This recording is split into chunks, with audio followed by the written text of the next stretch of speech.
Hi friends, ఈరోజు వీడియోలో వేడివేడిగా కరకరలాడుతూ ఉండే చెకోడీల్ని కొన్ని టిప్స్ పాటించి ఏ విధంగా ప్రిపేర్ చేసుకోవాలో చూసేద్దాము. చూస్తుండగానే తినాలనిపిస్తుంది కదండి. 80s లో 90s లో కిడ్స్ అయితే వీటిని చేతికి తగిలించుకొని ఉంగరాలాగా వేసుకుని తిన్న రోజులు గుర్తుందా అండి?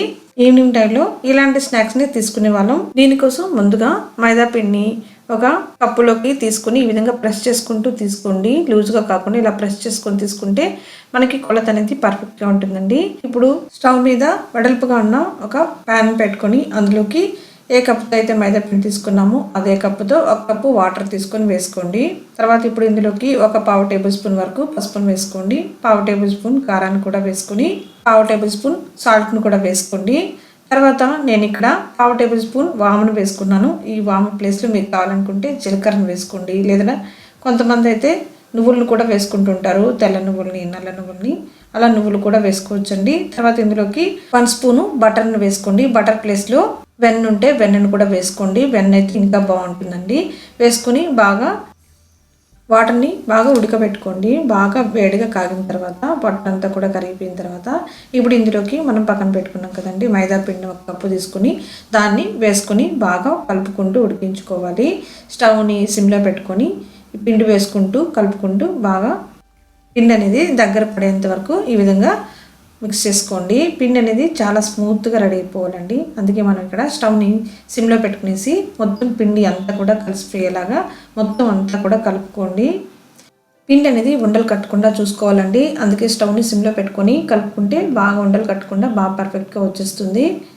ఈ విధంగా కలుపుకొని తర్వాత స్టవ్ ఆఫ్ చేసుకొని పక్కన దించుకొని కాసేపు అలా పెట్టేసామనుకోండి, గోరువెచ్చగా అయ్యేంతవరకు పక్కన పెట్టేసి ఆ తర్వాత పిండిని తీసుకొని ఈ విధంగా బాగా మిక్స్ చేసుకోండి. పిండి అనేది మెత్తగా స్మూత్గా మొత్తం అంతా కూడా కలిసేలాగా బాగా కలుపుకోవాలండి. పిండి ఎంత మెత్తగా ఎంత స్మూత్గా ఉంటే మనకు చెకోడీలు అనేది కరకరలాడుతూ అంత టేస్ట్గా ఉంటాయి. మీకు డ్రైగా అనిపిస్తే కొద్దిగా చేతికి తడి చేసుకొని మొత్తం పిండి అంతా కూడా మెత్తగా ఈ విధంగా స్మూత్గా కలిపి పెట్టుకోండి. పిండి అనేది సెమీ సాఫ్ట్గా ఉండేలాగా చూసుకోండి. చూసారు కదా ఏ విధంగా ఉందో. ఈ విధంగా నొక్కుకుంటే పర్ఫెక్ట్గా మనకి స్మూత్గా రెడీ అయిపోవాలి. ఆ విధంగా కలుపుకోండి. ఆ తర్వాత పిండి అంతటిని అలా పెట్టేసి చేసామనుకోండి చెకోడీలు, పిండి అనేది డ్రై అయిపోతుంది. అలా కాకుండా కొద్ది మొత్తం తీసుకొని పక్కన పెట్టుకొని మిగిలిన దానిపైన మూత పెట్టుకోండి. ఈ విధంగా ఒక తడి క్లాత్ కానీ మూత పెట్టుకొని ఆ తర్వాత ఇప్పుడు మనం దాంట్లో నుంచి పిండిని తీసుకొని ఈ విధంగా రోల్ చేసుకోండి.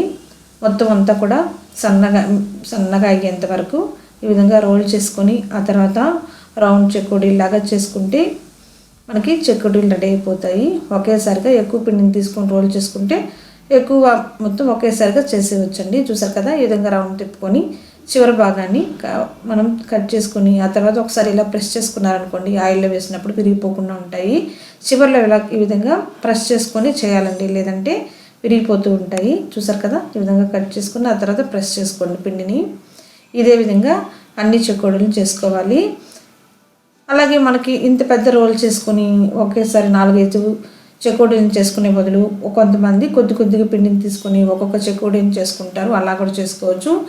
ఏది మీకు ఈజీ అయితే ఆ విధంగా చేసుకోండి. చూసారు కదా సింగిల్ చెకోడీని చేశాను. కొద్దిగా పిండిని తీసుకొని ఈ విధంగా రెడీ చేసుకోవాలి. ఇలా మొత్తం అన్ని చెకోడీలని చేసుకోండి. తర్వాత ఇప్పుడు స్టవ్ మీద ఆయిల్ పెట్టుకొని ఆయిల్ బాగా హీట్ చేసుకోవాలి. ఇప్పుడు స్టవ్ని మీడియం ఫ్లేమ్లో పెట్టుకోవాలండి. పెట్టుకొని ఆ తర్వాత చెకోడీలను వేసుకోవాలి. వేసుకున్న వెంటనే గెరటితో కలపకూడదండి, కొద్దిగా పైకి వచ్చేస్తాయి చెకోడీలు అనేది. ఆ టైంలో మనం గెరటి పెట్టుకొని ఫ్రై చేసుకుంటే పర్ఫెక్ట్గా వస్తాయి.